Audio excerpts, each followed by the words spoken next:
All right, so Lord is back now to give us the full rundown on Journey's Interactive. Good evening once again to Lord. Hello, Ijo. All right.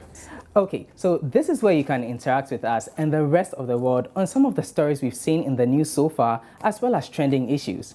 The segment is brought to you by Airtel. Enjoy more talk, longer text, and all the internet browsing you need with an Airtel 2 Much pack. Dial *202# to grab a pack.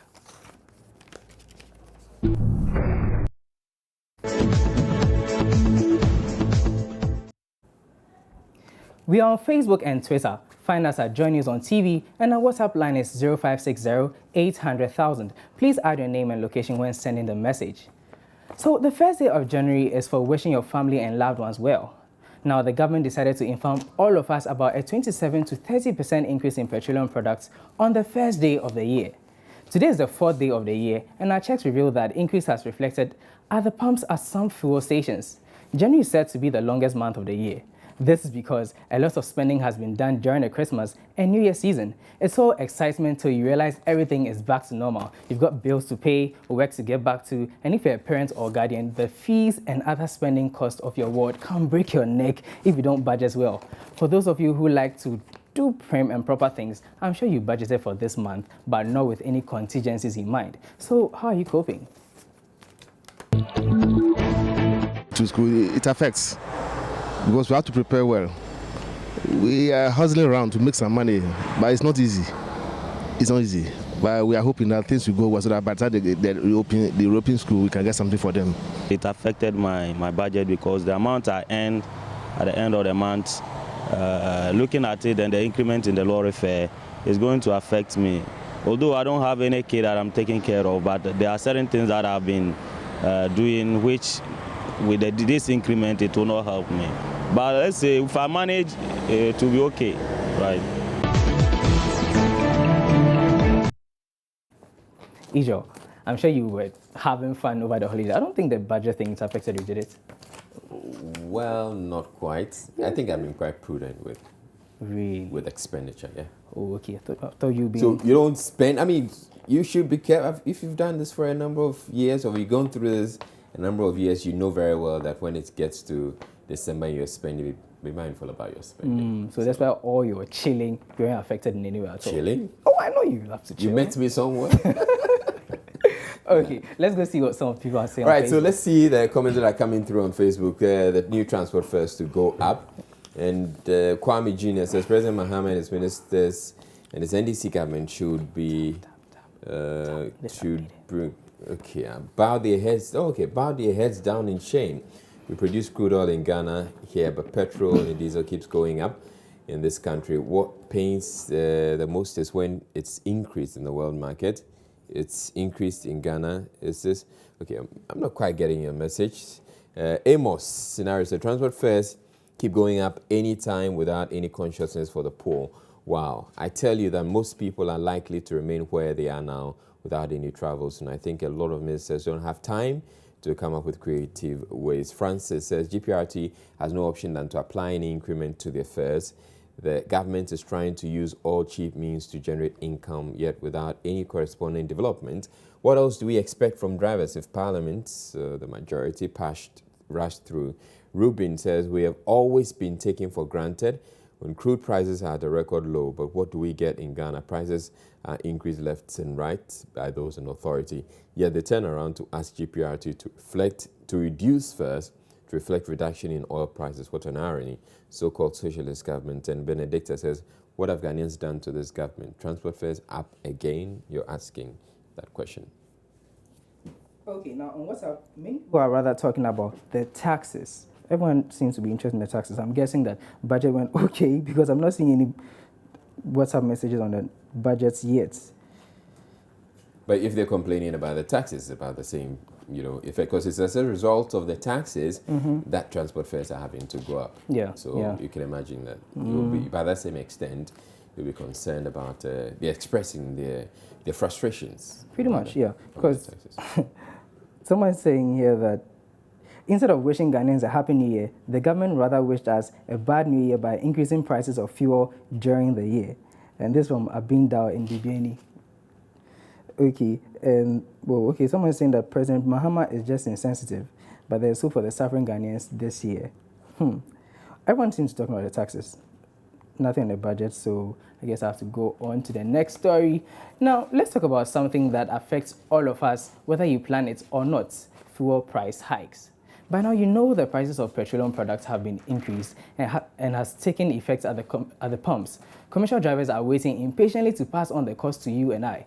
So with this wonderful Christmas present of a bouquet of taxes in the new year, we ask what you feel about it. Things are hard, and increasing fares is going to bring a lot of problems to people who are already suffering.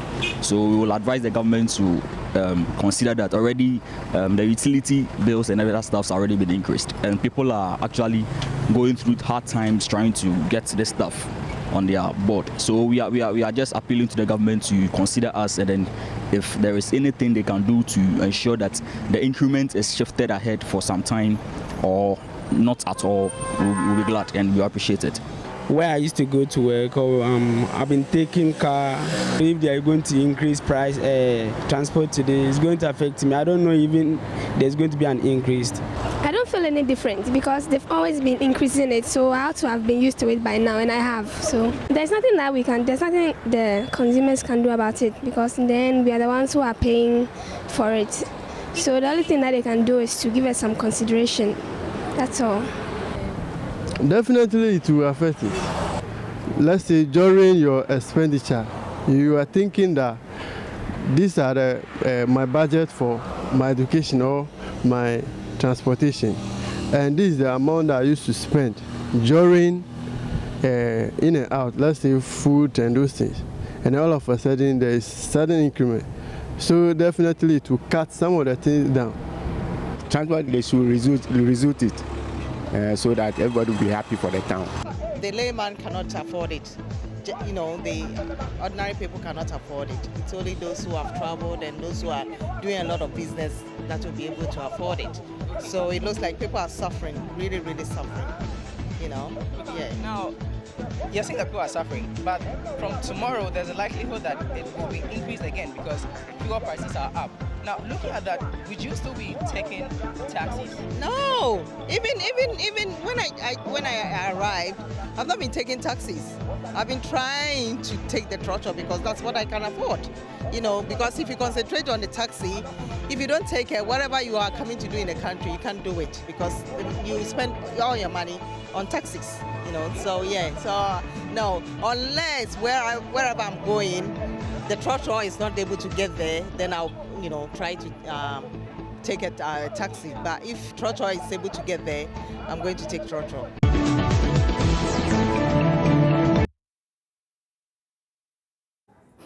So, Ija, what do you make of all these? Well, fuel price hike, it means what's happening actually is that government decides that they're going to introduce a new tax, and once the tax comes in, it means that it is imposed on fuel. It means that fuel prices will go up. Yeah. I am not convinced, if you ask me, that whatever taxes I've been paying so far is being put to some prudent use. Okay. So I'm not excited about paying any new taxes, but I can't help it. I have to.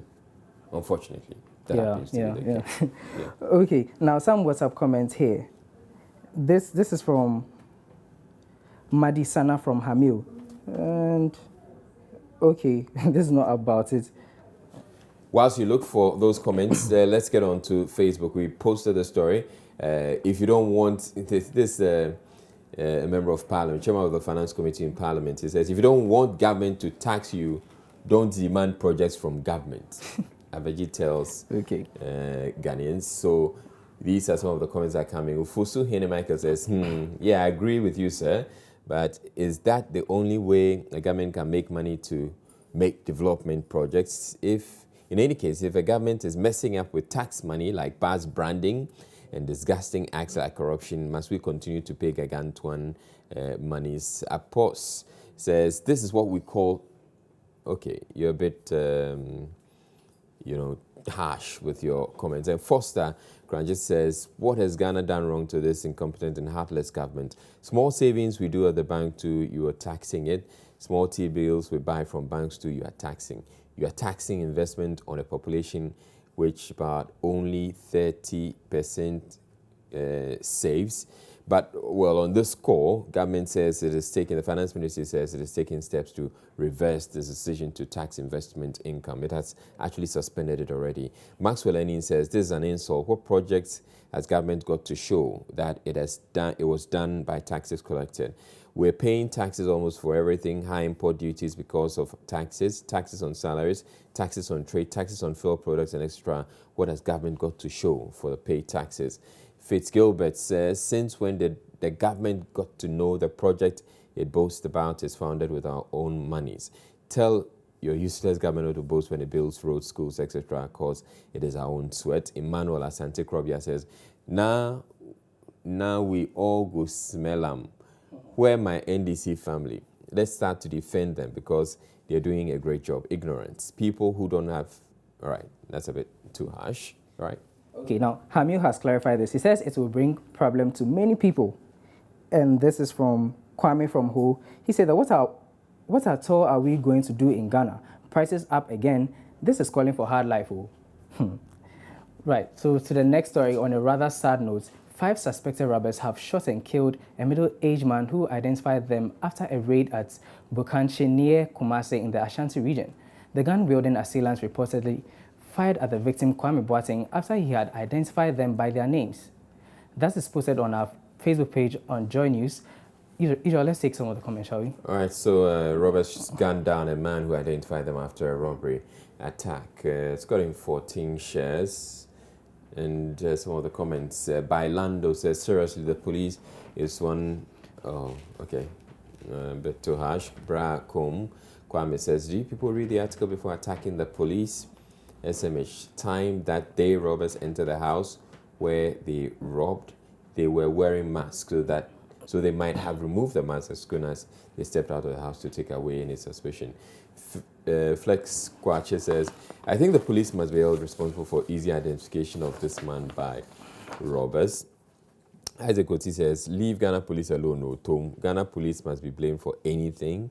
Newman Stanley says, run for your life, because the force personnel will even be the Judah to choke you to the robbers. Rashad says, Ghana police will never protect the informant.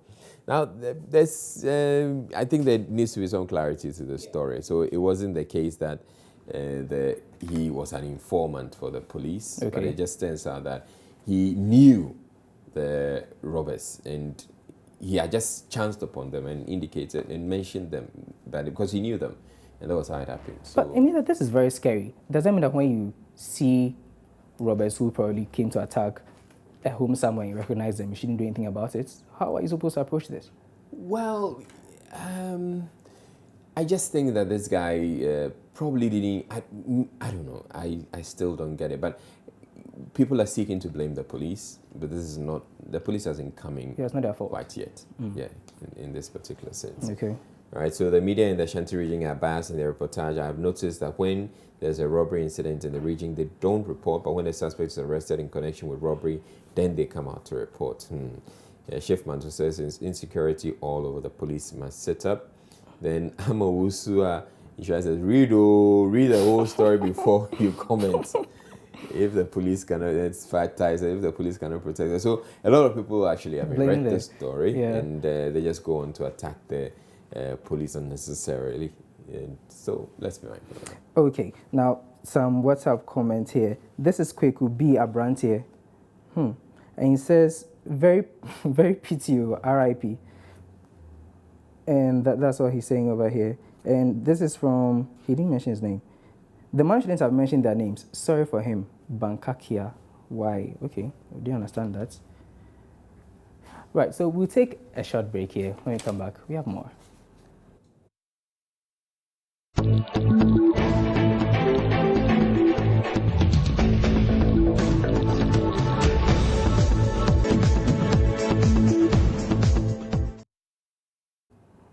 Welcome back. This is still Joy News Interactive. Now we're going to take some Twitter trends, and Nisha is going to do that for us. Right, so what's trending on Twitter? Benitez, Rafael Benitez. He's been fired. He's been fired, and he's trending. He's just supposed to be taking over by Zinedine Zidane. And, it's clearly trending. Throwback Thursday, forward ever, Barca, and obviously Real Madrid, Barca. And then small is also trending over here. But one other story which I posted some earlier on in the morning has to do with this fake Twitter account in the name of the Ghana's power minister. You don't say. Oh yes. So there's this account that was started, and if you actually look at it, it looks quite like the ex-power minister's Twitter account, because it says Dr. Kwabena Donko. And he goes on to actually talk about some things that makes it look quite relevant. And I've had some ambassadors, some diplomats actually retweeting and commenting on it. So I saw it, and I did my own checks. I asked around, and it turned out that no, the ex-power minister actually doesn't have a Twitter account. But people, these things happen. People pick, they decide to just create accounts, fake accounts in people's names, and they just go on there. So now if the Prime Minister wants to have, the ex-Prime Minister wants to have an account, he has to find another name. Yeah, he can't use Dr. Kwabena Donko because somebody else has already taken it. But so that's one of the things on Twitter. Yeah. Okay, so that's all for tonight's Joy News Interactive. My name is Lord Harris Asare. Good night.